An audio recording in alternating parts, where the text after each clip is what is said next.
byw mewn castell gyda Gwalia a Medrod. Ysgrifennwyd a darlunwyd gan Sarah L. Dolan, cyfieithwyd gan Claire Healy.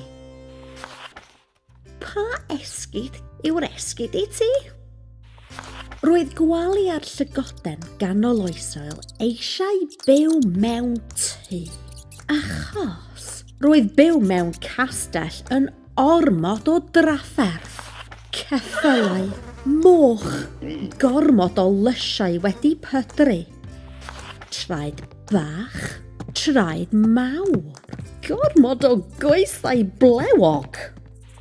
Tân, mwg, ddim yn joc. Ac yna mae'n argath.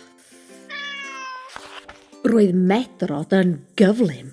Roedd Medrod yn chwim.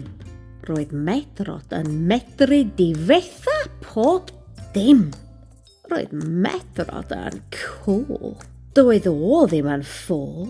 Roedd Medrod yn ffrind i bob un dan ei do. Dyna lygoden. Mae'n lygoden fawr. Dalia hi! Lladda hi! Medrod oedd y gath fwyaf cool yn y castell, ac roedd o'n hoffi esgidiau. Ond doedd o ddim yn hoffi llygod. Gwych! Llygoden ydw i!